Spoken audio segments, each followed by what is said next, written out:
Це було дуже добре, бо в мене якраз вимкнуло світло, а значить вимкнули інтернет та мобільний. Бачу, що ж область і лівий і правий берег дуже турбулентні. А що означає Almenda? Те, що належить всім.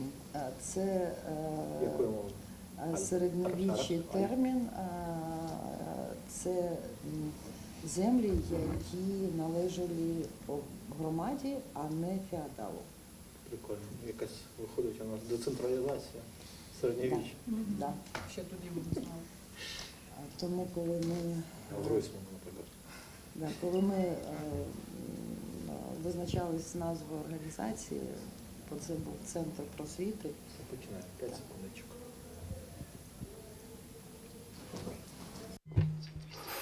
It's day 257 of Ukrainian resistors. Ukrainian Media Center Ukrinform continues its operation. My name is Vasil Samakhvalov, and we start our special event panel discussion, and we'll talk about the intentional militarization of education.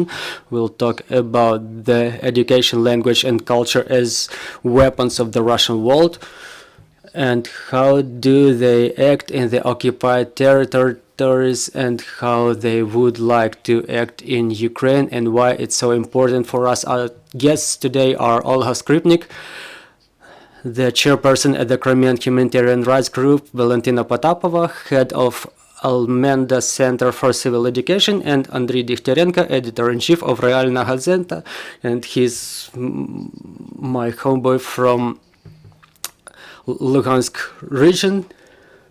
And we will work up to 1 hour. We will have some speeches and presentation, and if anybody has any questions, please raise your hands and we will give you the microphone. So the first question, I think, is to Ms. Olga, who will disclose the context of why this subject is so important. Is it real that the militarization of education is taking place in occupied areas? Why it's important for Ukraine? Thank you. My name is Olga Skrypnyk. Good afternoon, everybody. I want to thank everybody for attention to this subject. I represent the Crimean human rights group. I'm from Crimea, and another speakers are from the territories who back in 2014 we've seen that the war was already going on, and we all take our efforts to return these territories, and people there, our organization is specialized first of all into documenting the violation of human rights and war crimes of Russia Federation. Our team are the Crimean journalists and human rights protection personnel, and we work in Crimea after 24th of July, and to the extent of our capabilities we try to document what's going on there. And as Ms. Valentyna, I worked in the education area, so this subject is very sensitive and close to us. The subject we were taking care of since 2014. We keep track of this situation, and answering your question why it's important, because it was exactly that necessary step for the Russian Federation to proceed to the full-scale invasion. And first and foremost is that the war didn't start today, but not now, but back in 2014. Now it's just another stage. So the preparation to this war started in Crimea. Crimea became that base, the platform, so to say, where Russia trained or tested its instruments that it later transferred to the newly occupied territories.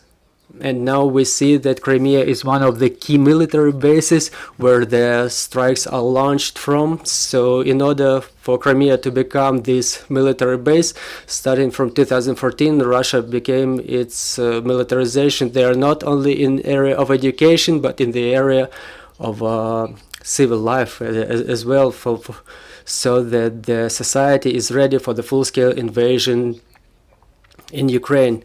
There were 3 parallel tracks. First of all, it was the development of political persecutions, which started immediately, starting with the murder of Reshat Ametov, who protested the occupation, and it was a gradual clearing of everybody who protested the occupation, and more than 150 of our civilians are behind the bars now. its full eradication of freedom of word, access to the free information. And the third track, important one, is the militarization. And first of all, in the area of education, there were two goals that we identified. First is the preparation of the society to the war that I just mentioned. And moreover, I will say that the militarization going on in the occupied Crimea is a documented war crime. We have evidence, and in 2021 the prosecutor's office of Crimea submitted a communication to the International Criminal Court where it was proved that the propaganda of the military service in the Russian armed forces among the children is the war crime by Russian Federation. So the process is long already. And it was directed at eradication of Ukrainian identity, cultural and civil identity. And even now we see that this process intensified. And by the experience of Miss Valentyna, she will add something, but I see some tendencies that emerged after the 24th of February. Russian Federation, Putin specifically, added to the criminal and administrative legislation on the 4th of March that are used to persecute people in the area of education. For example, some teachers were penalized who tried to say what's really going on in Ukraine, in occupied Crimea, that Russia attacked Ukraine, that there are no fascists in Ukraine, and on contrary, there are some in Russia, and that was the reason for their persecution. Another teacher on the 1st of September decorated the classroom with the yellow and blue balloons for what she was fired from the school. So some teachers still try to bring the truth to the students, but they get under repression. And talking about this article, it's the article for discreditation of Russian army. So it's absurd, and the practice we already studied, at least 120 these administrative cases against teachers, activists, and just regular people. In general, it all comes down to the fact that if you call war what it is, a war, it's a crime, and the same for the teachers, for the same in the whole education system. You can't call the war a war. Or using the slogan "I'm for peace" or "I'm against the war." So if you're saying that there is war going on, you don't accept the term special operation. And in fact, you cannot call the things what they are. And it obviously reflects in the education system. What's important is that Russian Federation for this time used all its capabilities to cover the children to the maximum extent and all levels from all sides. So it's militarization not only of formal education, not during classes, lessons. All the religious, cultural organizations, they were involved in this process. So if the children are not in school, they're at some sport competition. And all these sport competitions were always militarized, so the children were prepared to go to the Russian army. If it's a religious event, it's the same thing, and it's going on for the 9th year already. So the scale is gigantic. Children don't have any alternative because both in school and outside school, the militarization process is going on. It's not only cadet classes, but it's the regular life of children which is under the influence of such militarization. So before I pass the microphone, not to take a lot of time from my colleagues, the only thing I would like to add, to specify, to detailize, I think that the track of militarization of Russian education started not like 8 or 9 years ago. It started after the Orange Revolution and after the return to 9th of May as the main narrative in the Russian society, the main staple. We've seen the renaissance of the patriotic movements, of the young army as the instrument of the patriotic education of the youth. we've seen the lessons emerging, and after 2014 it became clearly anti-Ukrainian, and we see that the Russians were preparing children to war against Ukraine even back then, because now those who are in the army who fight against Ukraine are those who started studying back in 2004. They already come to this war prepared. How do I say it, morally or amorally? Miss Valentyna, maybe you can tell us more in detail about how do they change children into future soldiers. Thank you. Really, in my opinion, the militarization we're talking about now is just a component, is just a part of other crime. And that crime is more of a genocide nature crime, because when Russian Federation captured Crimea, and Crimea was the first, and in less than a month it became the captured areas were added by the Lugansk and Donetsk region, and Russia faced the issue of what to do with children that were born during Ukrainian independence and who consider Ukraine their homeland. I don't agree that it started back in 2004, because when we started working on development of the civil society in Crimea, it was year 9-14. We've seen the changes happening to the youth who didn't remember the Soviet era, who did not remember that ice cream or whatever was supposed to be remembered from the Soviet Union. And those children, they were feeling themselves the citizens of Ukraine. So what are you going to do with the citizens of Ukraine who became that protest layer? Because we know that for Putin, specifically the youth, is the protest layer who followed Navalny, who don't accept Putin as the only leader of their country.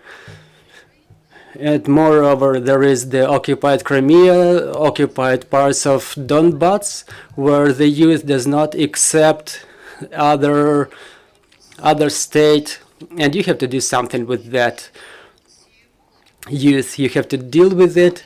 You have to eradicate their identity, their Ukrainian identity, and to replace it with Russian one.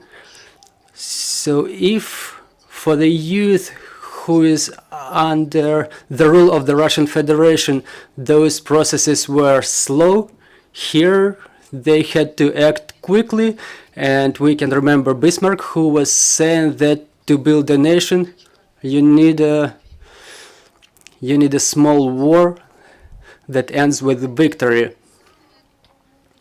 And this is exactly why, to eradicate the identity, to switch, to transfer more than 500,000 children to Russian mentality, militarization was necessary, and those processes were happening in formal education. First of all, it was the prohibition of the Ukrainian history and almost full prohibition of Ukrainian language in schools, and the emergence of so-called militaristic cadet Cossack classes. For what I understand, you may say more in detail, it's propaganda that was planted in all the links of school education, is the replacement of teachers, and that's why the program of local teachers appeared in Crimea, when the right teachers or wrong teachers were replaced with right teachers who were coming from Russia. And in the area of informal education, you can imagine that before 2015, Russian Federation did not build or did not renew such a Soviet format of unification of children under some militaristic organization, and specifically in year 15 we've seen the young army emerge who submit to the Ministry of Defense and not to the Ministry of Education. And this young army is a significant step to militarization. Further on, through a vast number of programs, of militarized programs, like children's camps, which was built with the purpose not to the Artek camp, which was constructed as a camp to unite the children from all over the world. We can see militaristic changes in there, like the investigation committee of Russian Federation meeting, who established militaristic games in that camp, and we see that the Russian militaristic game Zarnitsa is being reestablished, and something else is built, something that did not exist in Soviet Union. It's Zarnichka game, which covers the children in the age of 7 to 9, which even Soviet Union did not achieve, and it happens specifically for building the Crimean model, and specifically this Crimean model in express mode is what we're seeing in the occupied territories of Zaporizhia and Kherson regions. Is the almost exact copy, but in case of Crimea it was 8 years, so in Kherson and Zaporizhia regions it happens in real time within half a year, and we're seeing the same, the destruction of study books, destruction of Ukrainian language, and militarization. So, and on the 12th of October, there was a solemn opening of the first unit of young army in Zaporizhia region.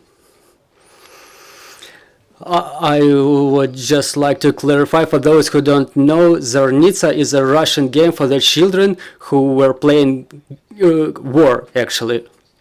The children were taught that when they become adults, they go to war. So now that you mentioned that there is Zarnichka, it covers the children from 7 to 9 years, they play war. They play war at 7 years. So they're being taught to become soldiers at this young age. I will add another minor argument to the fact that the system of education acts in the interests of the military in the occupied Crimea. So we submitted this order as the evidence to the International Criminal Court. There is an order, the resolution of the Ministry of Defense, who specifies the means to be taken in the schools. So the Ministry of Defense gives orders how to build the education process, not the Ministry of Education, but Ministry of Defense. And it listed different sport and cultural events, the formats to be used, and so on and so forth. It tells us that the education in the Russian system is fully submitted to the interests of Russian Federation Defense, the militaristic interests we're talking about now. I will add a little bit more to give you more facts. Starting from 2018 in Artek, in the children's camp of Artek, the School of Future Commanders started operating, and there, I don't know how to put it in, how to interpret it in another way, but that school is exactly where those children are prepared who can go to the army in future and to become the commanders. Unfortunately, now I don't have details of how many graduates of this school currently fight the war in Ukraine, but they definitely do, because those who go to cadet classes, now they grew up and now they are at this war. And maybe now Mr. Andriy may join, who has some specific research on how these cadet classes operated. Good afternoon, my name is Andriy Dikhtyarenko. I'm a journalist from Lugansk region, and back in the day I was the editor in chief of the printed editorial The Real Gazette, and now that we cannot work in the occupied territory, I left, but I keep researching what's going on in the occupied territories, and Luhansk region is specifically. We do our journalistic investigations. I will tell you about the details we gathered in our investigation dated April this year. The Cossack invasion of Donbass, the occupied part of the Lugansk region. Andriy, if you can explain for our foreign journalists who are the Cossacks. We're talking about the Don Cossacks. It's an interesting question, actually, who they are. In fact, they consider themselves a separate ethnos, like southern Russian ethnos. And in fact, those who know history, they know that Russian Empire used Cossacks as the forward military force, avant-garde military force in both military, for both military functions and police functions. But traditionally, those people live in the lower areas of Don River and is the part of Great Don force who entered the Donbass region, and Russians made a stake that this Donbass youth should be educated in this Cossack culture because they think that culture close to them. Is it similar to Sipai or Yanachar troops? Yes, I think that the Cossacks, we know the role they played in Ukrainian history. It's interesting how in Luhansk region the descendants of these Zaporizhia Cossacks live on one bank of Siversky Donetsk, and on the other bank there are Don Cossacks living, the descendants of Don Cossacks living, and now Russians use it for the military education of the children below 18. So let's talk about what's going on in occupied Luhansk region. As of today, there are two children's cadet corps existing now. They comprise in total 412 children, and the number of Cossack classes was gradually growing starting from 2018. So from 2018 to 2019 there were only 8 classes. In 1 year it was 18, in 1 year more it was 33, and in 21-22 study years it was 62 classes, which comprised 1,200 children. We researched what were the study books, manuals studied in those classes, and we found one developed in Luhansk region, the school course for grades 5-11, the history and culture of Luhansk region Cossacks. And after we researched all those manuals, we found the directions, the areas children are trained in. This is religious education, military training, and they are talking specifically Russian Moscow Patriarchate Orthodox Church. Those are the family patriarchal tradition that it's only men and women genders who exist. The men has to go to war and women have to stay at home. And they talk about the LGBT propaganda in Ukraine a lot. And the ideological education, the ideals of Russian Empire. So many people who take care of the Cossack traditions, there they are the leaders of the thoughts. I will specify the fact that Russia needs an empire and they need a Tsar is the story that they discuss absolutely seriously. And the second part of this ideologic processing is the anti-Ukrainian political information. So they tell in a distorted way of what's going on in Ukraine.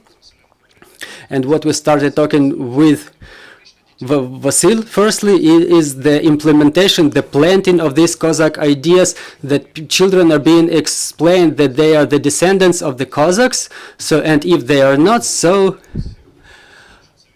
they can be so-called baptized as Cossacks. So they accepted, they are being accepted to this order. And it's necessary to say about this minor detail that in those Cossack corps, Cossack classes, when they graduate, they don't only swear this allegiance, but there is a ceremony in the traditions of the 19th century where they get donned in the Cossack uniform. There is a ball where they dance with girls, and this is something planted in their brains during the classes. So who are the curators of this Cossack education in Luhansk region? So two people who implemented this process are Serhiy Yurchenko, and Miss Olga maybe knows that person because he's from Crimea, Bakhchisarai.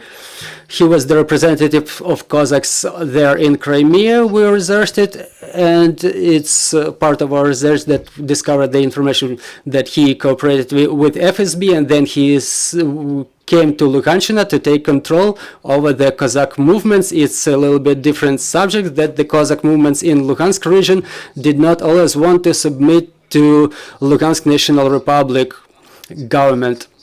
And another person is Alexei Selivanov, who is actually a Kievite, who headed the local communities of Cossacks in Kiev, and then he went to Lugansk National Republic to take control of this process of Cossack education, and he was transferred to the occupied part of the Zaporizhia region, where he became the Deputy Minister of Internal Affairs. And then he disappeared there and re-emerged as a blogger who just comments the situation in occupied Donbass. Now it's important, let's talk about the curators of the curators. Those are the people who are very strongly connected with the Cossack education and implementation of this militaristic education in Russia. First of all, it's Viktor Vodovatsky, is the deputy of the Russian Duma, and he's the head of so-called Don Cossack troops, who controls the Cossacks in Rostov region. So he works, so to say, with the adult Cossacks, who establishes communication with them. And this person near Mr. Yurchenko on the right is Mykola Doluda. He's the least known, but maybe most important out of all of them. He's a former serviceman who was a deputy governor of Krasnodar region in Kuban, because he was one of the main ideologists for implementation of the Cossack militaristic education in Kuban region. We were saying that in Luhansk region, as of now, I mean in the previously occupied territories, that now there are 62 classes and Cossack corps. For example, in Kuban region, it's only 8 of them, 8 of such Cossacks, and 4,550 specialized Cossack classes. And these people, in fact,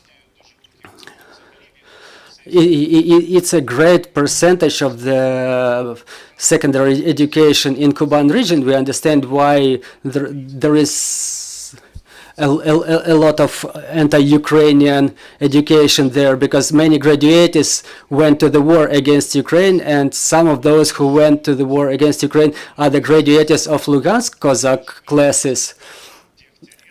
And one of my namesakes, almost my namesake, Andriy Dikhtyarenko, who perished during this special operation, he's a graduate of this Lugansk institution.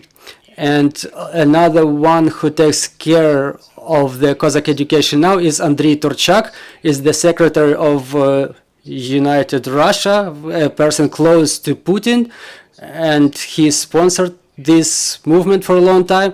The person who sponsored this movement is Konstantin Malafeyev, who sent books in the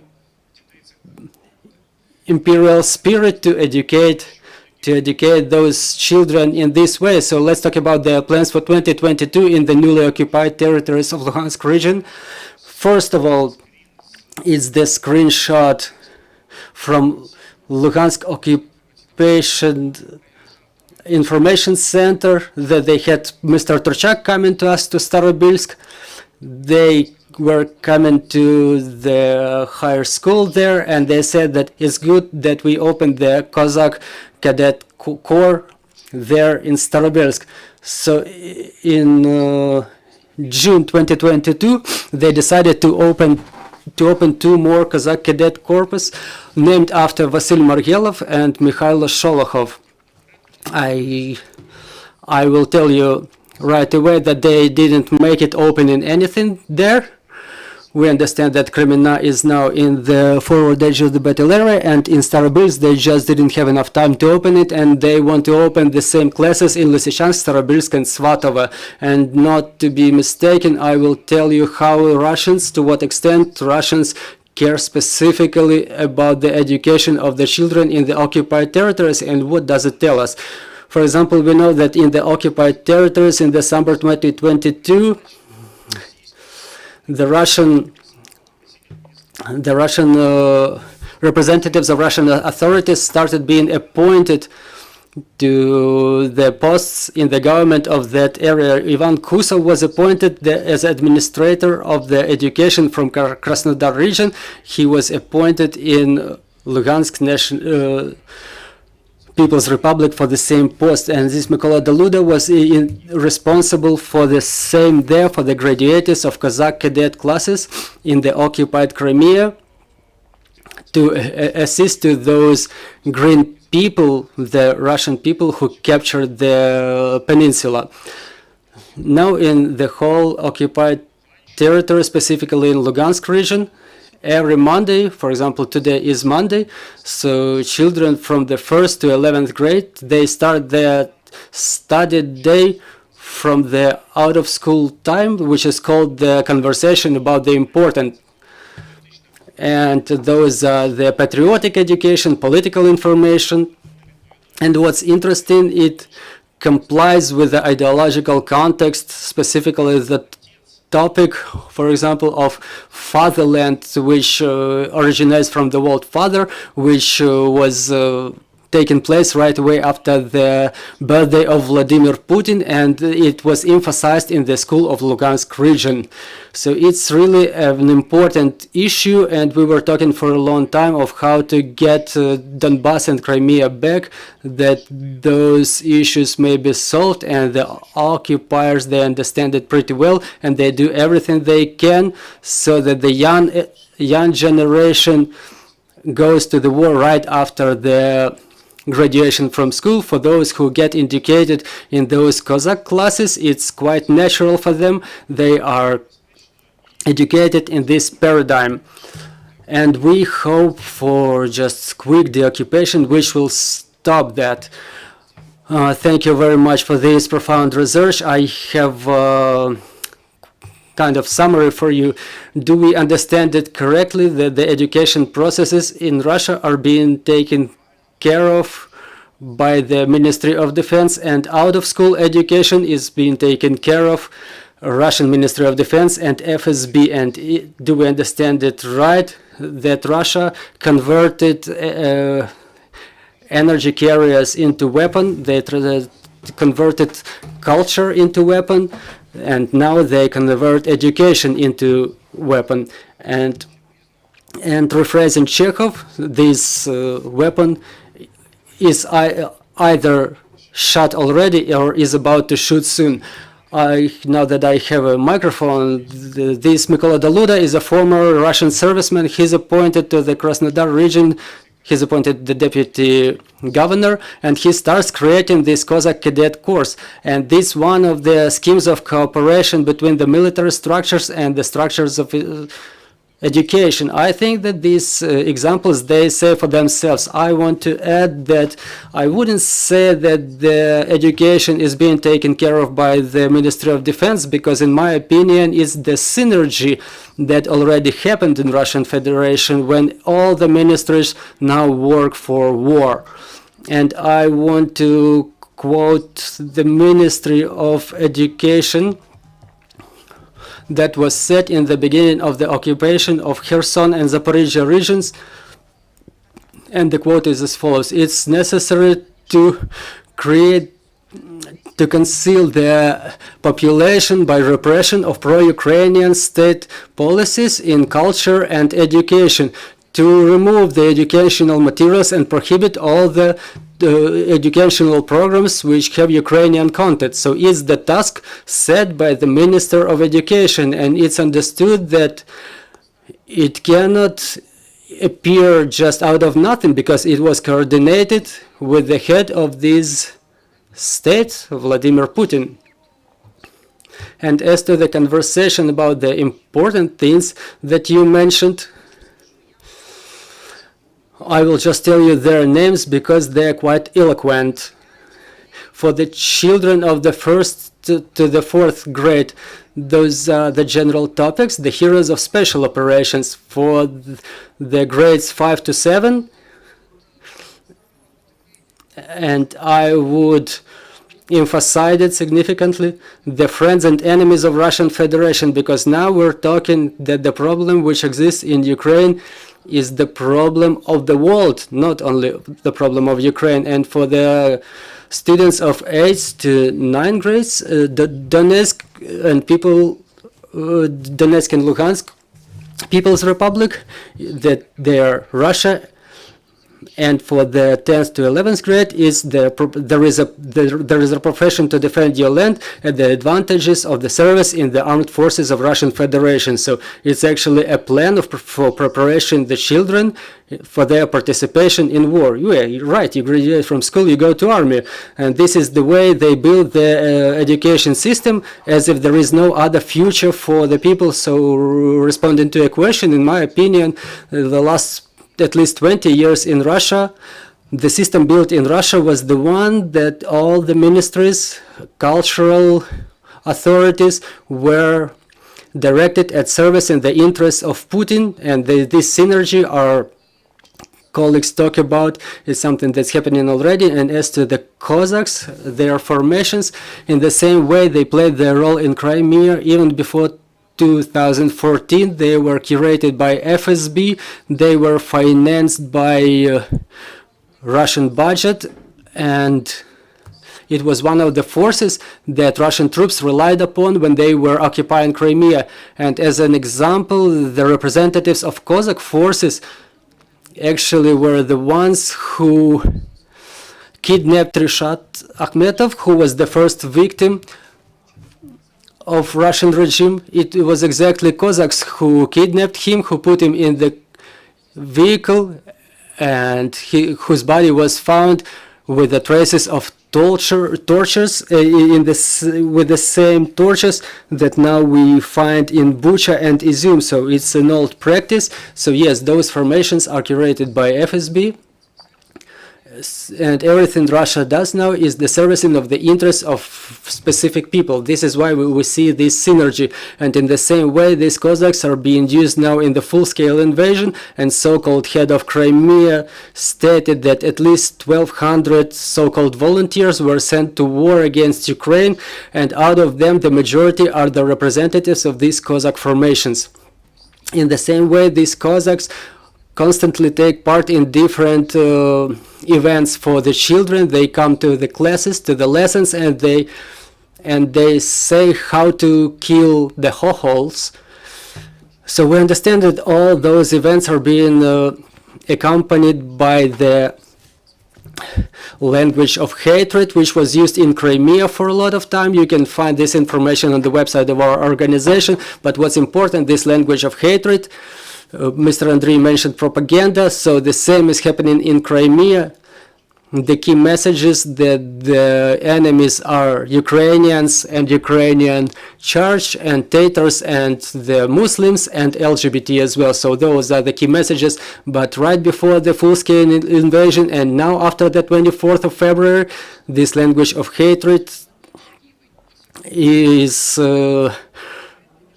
something that transitioned to another level, and now it's another war crime. It's the inciting of genocide. So the controlled media, the organization who work with children, they translate the messages which call to killing Ukrainians. So it's another war crime of Russian Federation that has the scale of which is so big that the risk of Russian propaganda is a great challenge to all other countries of the civilized world, specifically now when there is such a big number of good Russians and Russian journalists and who are in fact the propagandists who left for Europe, and it's now directed not only at Ukrainians. All those things are very interrelated. Now that you mentioned Sergei Yurchenko, he's the direct example. Just like Yurkin, he was creating his own Crimean army, which had their base in Chongar, where they kept Ukrainian activists and tortured them, and then he left to the territories of Donbas region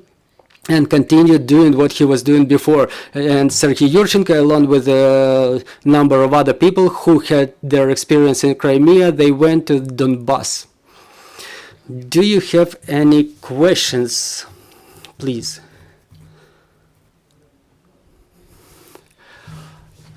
Please introduce yourself. Good afternoon, Andriy Svetina, Yes Inform.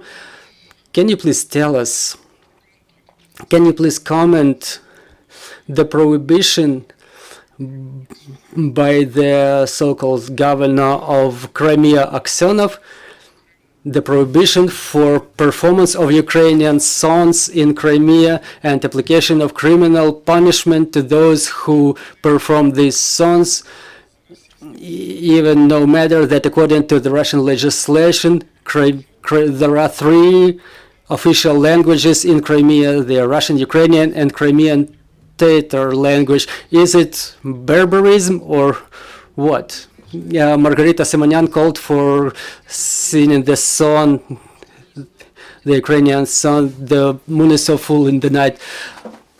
This informal prohibition, this informal restriction exists. So this Russian legislation, which existed first of all to persecute the people, not to protect them, it's the article used there is the discreditation of Russian army. So Ukrainian songs formally are considered those, but by the judges in Crimea are considered discreditation. So if you sing a Ukrainian song, the judge will consider it as discreditation of the army, and it's a penalty at least. And it can also be considered an extremist song, and it's already some criminal offense. And for example, the Chervona Kalina song was considered by the judges as the extremist song, as the information which is promulgation of which is restricted in the occupied Crimea. So what it is, it's just a continuation of the war crime by Russian Federation, and it's the extension of what Valentyna was talking about, is the destruction of any expressions of Ukrainian identity. So we document those facts. For us is the evidence of the war crime of Russian Federation, the international crimes. It's not some simple restriction, but I have to emphasize that it's not formal, it's informal. So Aksionov, who calls not to perform those songs, and maybe you've seen the examples when people who were seeing those songs, so the DJs who put this song, they had to be publicly repent, to say that it was some mistake. So again, they try to create some propaganda content out of this. So we understand that people are being forced to excuse themselves, so they got FSB involved, who intimidate people, and this is how you can see those excuses. But as of today, starting from maybe August, we already have a number of cases like this documented when people were really persecuted for Ukrainian songs, and we understand that it will continue. For them, the Ukrainian song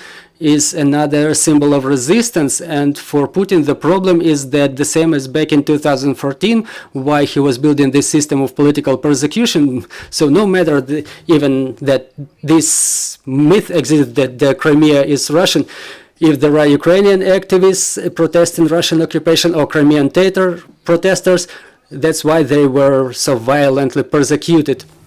Now they state that Crimea supports the war. Yes, there are Crimeans who are in the ranks of Russian army. At least 139 Crimeans perished who fought on the Russian side. And those are the contract servicemen. We identified at least 70 of them, but there are those drafted as well who were forcibly taken and brought to Ukraine to take part in the warfare. But the resistance in Crimea exists, so it poses a risk to them because those sons are the expression of resistance. Specifically after the explosions in Novofedorivka, the strikes on the Russian military bases in Crimea, the strikes performed by our army, so they take those songs very seriously. And they know that there is no such support in Crimea, no such support of Putin and war as they try to talk about. And this is how they are trying to suppress it, even through Ukrainian sons. I want to give you another example of suppression. On the 24th of August, 2 students in their personal web pages in social media, they congratulated Ukrainians with their Independence Day. The director of the school where these children studied, he was fired immediately on the 24th of August. So it's the summer vacation time, actually. So the director was reinstated in her position, and the parents were called for conversation as to the inallowability of such actions. Any more questions? Yes, please, one more question.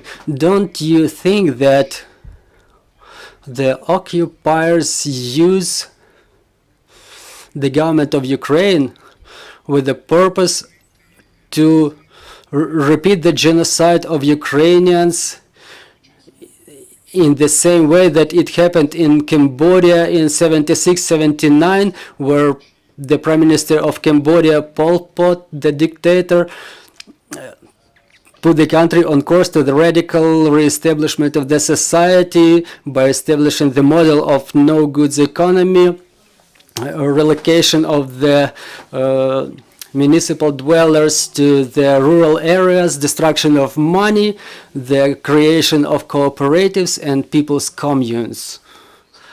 In reality, you know, our war is something that's horrible enough by itself, of what was happening in different regions. I don't want to talk about Bucha because the same things were happening in Severodonetsk and Mariupol and other parts of Donetsk region. I don't see any need of historic parallels. They work until certain limit always. And the story happening in Ukraine, thanks God, I'm happy. Well, it's a weird feeling, but as the journalist investigator, everything that happens under the conditions of total digitalization, we can find out of what's going on like directly at once, right away, of what's going on in the occupied territories, what they write in occupied territories, even no matter that our website is blocked there. People have VPN, they can read it, and they can find out what's going on in Ukraine, some options, something that propaganda talks about. We can research it without the use of any stereotypes or schemes.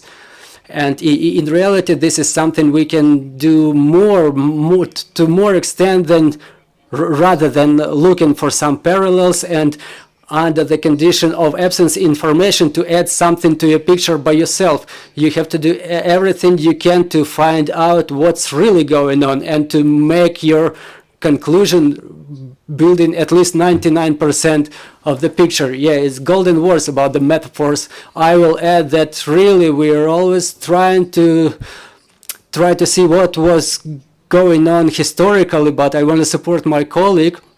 No matter how it sounds, Ukraine, just in the same way that other armed conflicts, we have our unique experience, and we currently document the inciting of genocide. It's a war crime. We were studying the experience of Rwanda and other countries, but Ukraine is different in scale and in the scale of digitalization, because everybody remembers this Rwanda case and the radio of Thousand Hills, but it was absolutely different context. Other technical capabilities.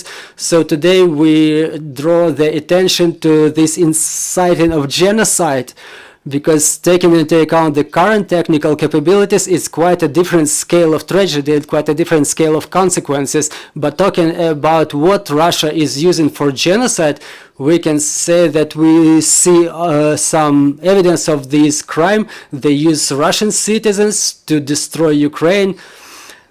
They use Russian army to destroy Ukraine and Ukrainians. So that's why, first of all, it's important to understand who is, first of all, responsible for what's happening, and it's Russian. When they have to understand that it's Russian Federation, but the experience, we need to take into account certain experiences. But what Ukrainian goes through now is the experience to be studied in future by many. And the example of Ukrainian armed forces is the example of what's going on here in Ukraine is changing the world right now, and maybe will change it in future. I want to also support my colleagues that it's probably not worth taking some historic parallels, because when the definition of genocide was taking place, it was the year 1984, and it was the era of 20th century technologies. But now that we say that one of the components of genocides is the forced relocation from one ethnic group to another ethnic group, we understand that it's not something that will happen in a way that it was happening back in century 20, because forced relocation can take place through digital technologies, through something that we're talking about now, through militarization, through Cossack classes, through Cossack lessons, with using a number of instruments. And when we see that within the 8 years they managed to educate our children, our Ukrainian children, into somebody who says that their homeland is Russian Federation and they are ready to die for their homeland, this is the evidence of genocide. This is the evidence of relocation. Because if we orient only on the experience of the 20th century, so we would stay in the 20th century, but now we say that we're in the century 21. We have up-to-date technologies and we have new challenges. We're trying to fight, we're trying to counter with the help of almost the whole world. And right now Russians are performing forced deportation of Ukrainians from Kherson region, which increases in scale the relocation of Crimean Tatars in Kurs. Let's take last question and let's finish. Good afternoon. Again, Lorenzo Cremonesi from Corriere della Sera from Milano, from Italia. Sorry, just to give a dimension to this interesting conference that you are giving to us. If we want to understand what happened in Crimea, you generally go to Wikipedia and try to see the numbers, but maybe you can give us an updating of the demographical situation. So first of all, I have 3 or 4 questions, very specific, to try to understand the situation today. We are talking of how many people are living today. How many are the inhabitants of Crimea today? And how many were in 2014? Because, I see different number and very vague numbers. First of all, how many children are you talking about? You're talking about school in Crimea. How many children of this age are under the influence of this propaganda?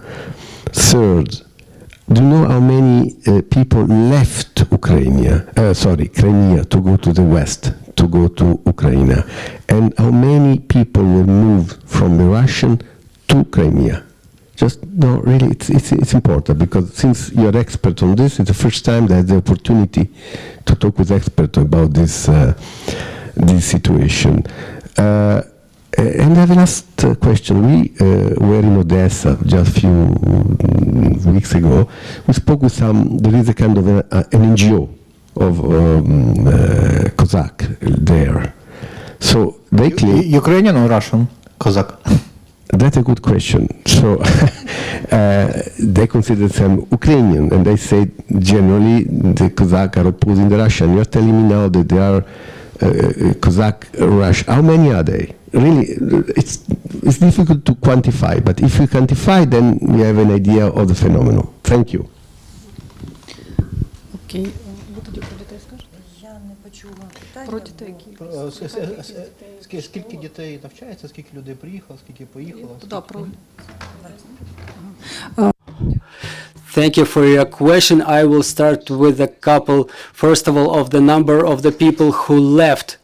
Unfortunately, we don't have the exact statistics, but thanks to the Ministry of Social Policy, according to the data provided the Ministry of Social Policy back in 2018, 2019, they were providing the numbers by IDPs. It was 60,000 people relocated from Crimea, but obviously it's not the final number.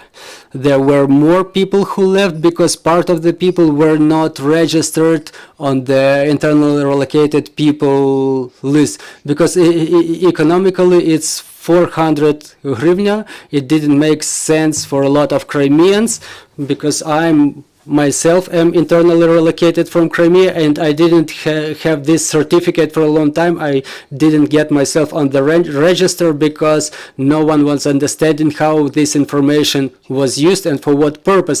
Now I have this now because we had pressure from Ukrainian government. Without this internally relocated person certificate, you couldn't get a bank account. Now this restriction is rescinded, so we're talking about the number of around 100,000 Ukrainian citizens who left Crimea after the occupation. So is the threshold of talking about those who moved from Russia to Crimea. We were investigating the statistic information provided by the Russia itself, and as of 2018, the information confirmed by Russia, it's at least 140,000 people, the citizens of Russia who moved to Crimea after the occupation. But we're talking about the civil professions. So those are the land doctor, land teacher programs. So these numbers don't include the employees of FSB and their families, the Russian military and their families. We understand that those numbers are very big. We see Crimea became a military base, so taken into account was the amount of the military in Crimea, taking into account that they're there with their families. So the threshold number, the minimal number, is 500,000 citizens of Russian Federation who moved to Crimea, but we are unable to state the exact number because the number of military and FSB are classified. Some experts say that it's 700,000 or 800,000. As of the beginning of 2014, the population of Crimea was about 2 million people, plus the city of Sevastopol, 400,000. So the approximate number is like 2 million people and a half as of the beginning of occupation, before Russia invaded it. And then at least 500,000 moved from Russia, and at least 100,000 left Crimea, but it's still in progress. Unfortunately, I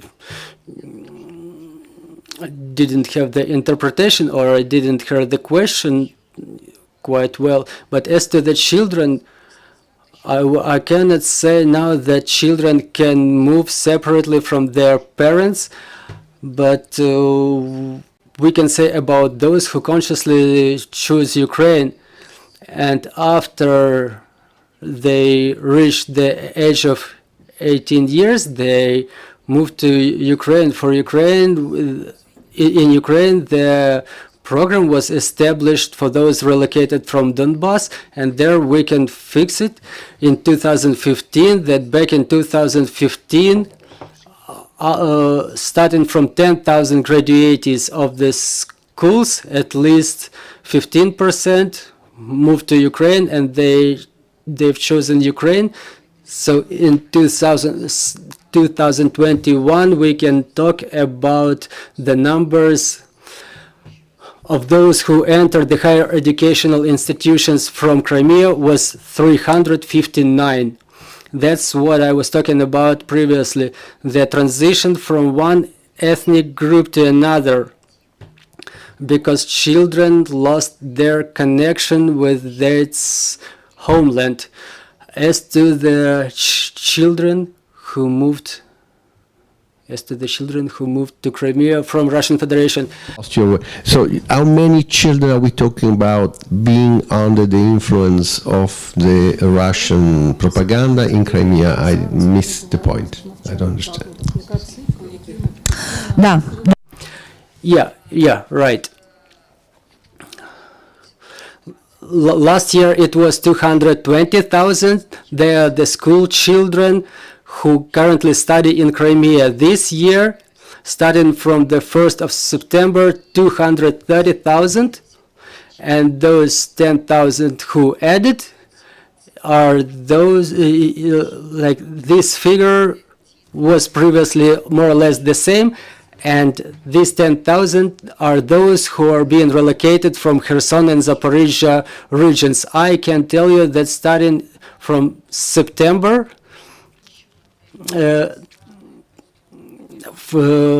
children started getting relocated to Crimea for so-called improvement of health. It was a forced deportation. Why it was forced? Because their children, their parents are being intimidated by intense warfare, and so to get their children out of danger, they are being offered to move to the camps in Crimea. And now it's about 1,500 children who were moved to Crimea without their parents, and they were located in Yevpatoria, in the sanatoriums. And two of these sanatoriums can operate during winter period, and two of them cannot work in winter. And now in Crimea, they start gathering warm things for those children. The parents are asking when their children are going to come back home, but the response, the answer they are getting, that the children will stay for the second season, and it's a very big challenge for Ukraine, because now the children keep being relocated, and when they come back to Ukraine is unknown to us. Thank you very much. If there are more questions, let's talk individually to our speakers, and we will wrap up for the time being. We were talking about the militarization by the Russia of education in the occupied territories, and how this education can be used for the purposes of Russia. We were talking with Olga Skrypnyk, the head of Crimean Human Rights Protection Group, and Valentyna Potapova, head of Almenda Center for Civil Education, and Andriy Dikhtyarenko, editor-in-chief of Realna hazeta. We'll continue our operation tomorrow. See you, friends.